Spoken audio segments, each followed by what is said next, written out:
Do you know one cool thing that's good about pruning grapes? It's that you can cut them back by a lot, and I mean a lot. You can go to town on these.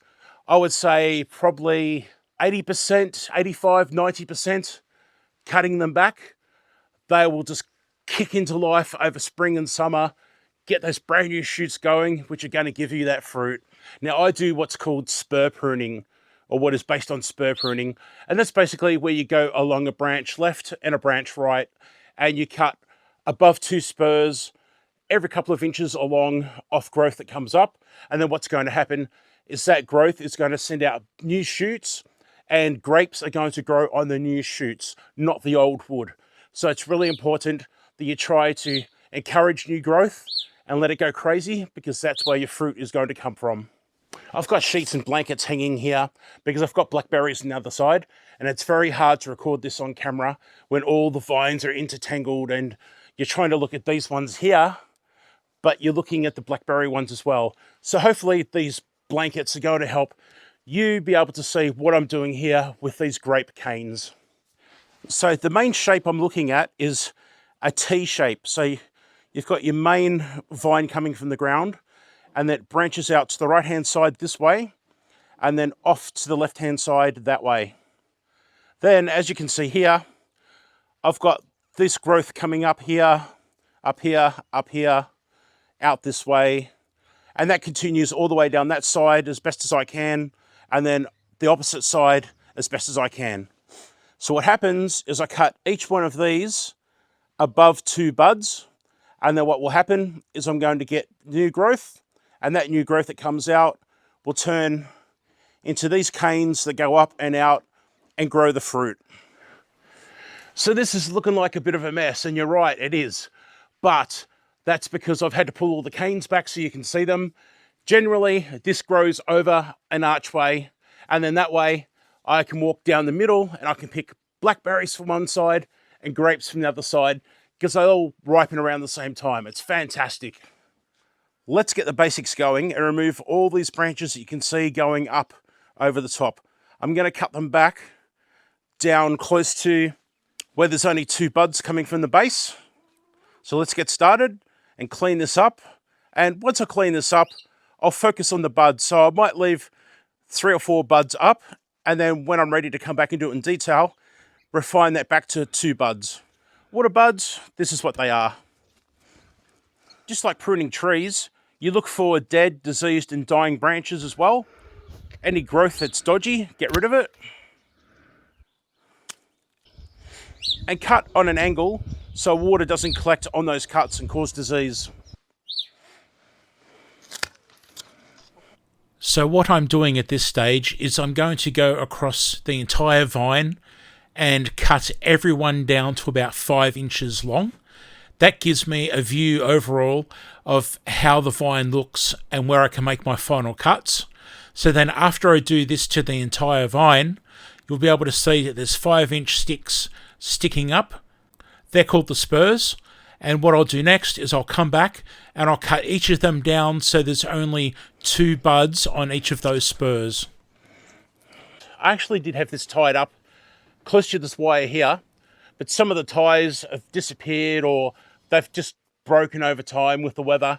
And I've noticed that the vine is actually tilting back that way instead of being upright like this, where all these future vines are supposed to be facing upwards, not in. So I'm going to have to fix this and have a bit of a play with it, just so I can get all of this growth facing upwards again. Hopefully this makes a bit more sense, where you can see that this growth is pointing upwards now, not in that way. These ones that are going in, they get removed. You don't want inwards growing or downwards pointing growth. Just like fruit trees, crossing branches are no good. They can rub, cause friction, make holes for pests to get in, disease to get in. They can harm other buds and growth. So crossing has to go.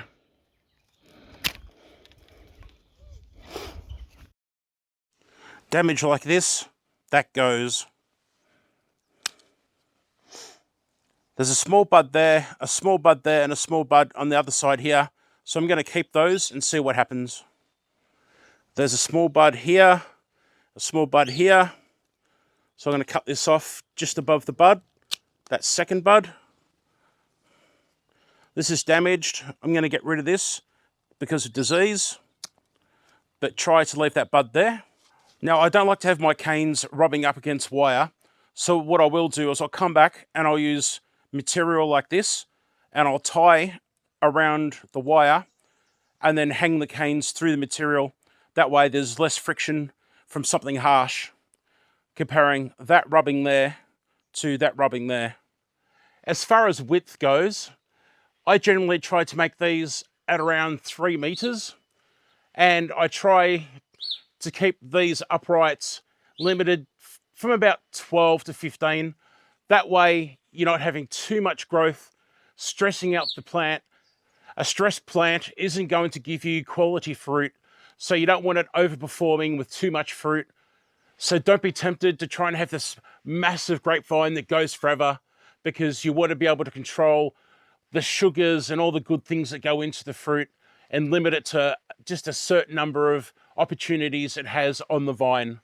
This one here that's growing out towards the camera, I don't want that at all, but I'm seeing a little tiny bud, what looks like a bud back here. I'm going to cut just above it back here, because that might quite possibly grow into a vine that grows upwards and can be quite useful. So I'll see what happens. This one here that's growing down and inwards, that's absolutely going this time. This one that I cut before, where it was crossing, I'm actually going to bring it back because that's just too close to this one. This bud here is facing down, which is no good. And I've got a bud here that's pointing upwards. So I'm just going to keep it at that, because I've already got another one going this way and this one close by. This one here's got quite a bit of production going. It's got that one going to the back, which was near the crossing one. And it's got one going up and another one going here. That's a bit busy. So what I might do is nip this one here and try and get a bud growing up that way. You know what? That's better. I should have done that from the start. It's got a bud here and another one at the back, which I'll encourage to grow up and over the wire, over the arch. This one here has got the single bud here, a bud pointing down, which I'll remove later. So I'll cut above this bud here, making sure that grows upwards. You might get growth later on, and I think that's one there that might pop up. If so, you come back later on and carefully cut them, snip away, or carefully break them off with your fingers and get rid of them, because you don't want to overcrowd the vine. You don't want too much growing in the one area. You probably can't see, but I'm cutting away the bud on the inside. There. And I've got two buds here, one pointing towards the camera. I don't want that one. That bud is growing away. Now I'm at the very end here. I don't want any more growth going that way. I'll leave this bud here, which is growing this way. So hopefully that will go up, and this will be my last vine that grows out of the end here. I like to come back the next day and have a look, and then there's things that you missed the first time around, so I'll come back the second time around. Like this one here, I don't want this growing out towards the camera. So although I did cut it before with a bud there, I'm going to get rid of it. I've got enough growth coming in this area here, so I don't need that to be any more vines growing from here. So these branches here in the T that you can see, how it goes up and then left and right. The left and right, they're called cordons.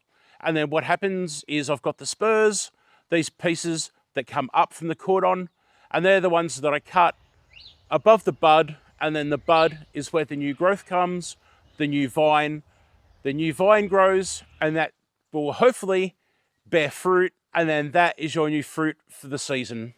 If you have any tendrils like this, it's fine to cut them off and remove them.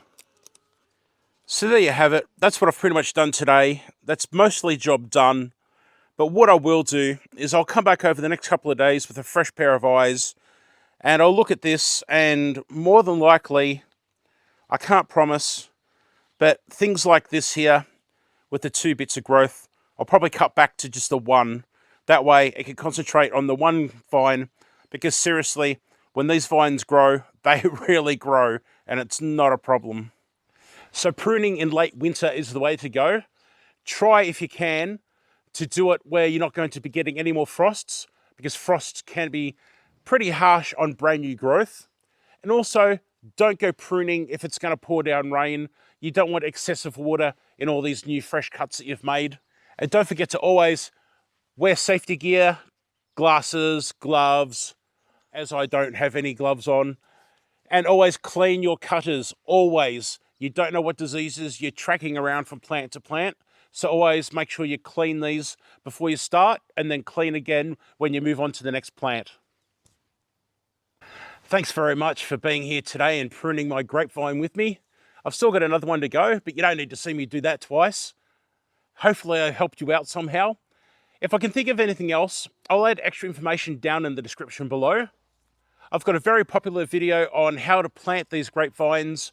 It's over 100,000, maybe 150,000 views at the moment. So I'll pop a link to that as well. You can go check that out. Thank you so much for being here. I do appreciate it. Don't forget to check out this video on the screen right now. And hopefully I'll see you in the next cooking or gardening video. Bye for now.